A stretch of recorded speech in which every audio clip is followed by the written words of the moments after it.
Hey guys, in this section of the video bootcamp series, we're going to cover melee combat and how it works in this system. Now, there are a lot of conditions that can apply when it comes to melee combat. I'm not going to cover all of them because they are quite many, but make sure you take and look them over in section 8.0 of the rulebook. Now, to be eligible for melee combat, a unit has to be in good order, i.e. they can't be shaken.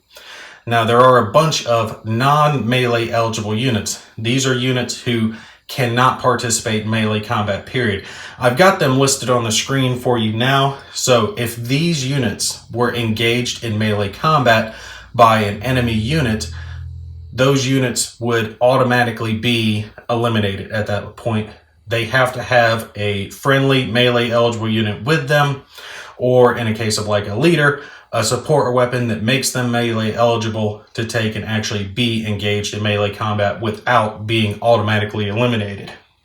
Now, we're going to go over a quick example of melee combat, how it works. I've got the melee table thrown across the screen for you now, and I'm going to show you how to figure out your odds, okay? It's actually quite simple. We're going to have our German squad here engage into melee combat with this U.S. Airborne squad. They're going to be marked with a melee marker. And what you're going to do is you're going to figure out the odds difference between the attacker and the defender in their inherent firepowers, okay?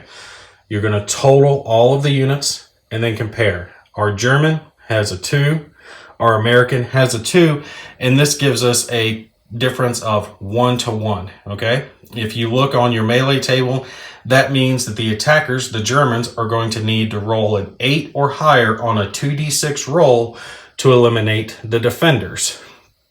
Once they have completed their attack, the defenders, like the attackers, will choose who they're going to attack back, figure out their odds.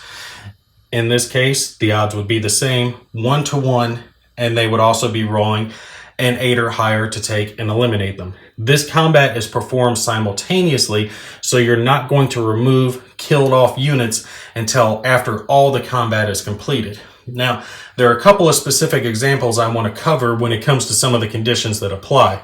For example, let's take and add a German hero to this melee combat.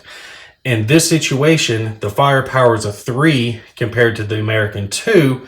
This would not be a 3 to 2 odds. This would actually be a 2 to 1 because remember, hero units provide a column shift, 1 in their favor in melee combat. Also, leaders, like we know, are non-melee eligible units on their own, but they can provide their leadership bonus to friendly units in their hex in melee combat, or if they have a support weapon that is melee eligible, they can use that support weapon at half its value, inherent firepower value, in melee combat, but not add their leadership value on top of it. In this case, if he used the support weapon, this leader would be adding a 1 to the combat, giving them a 3 to 2 odd, okay?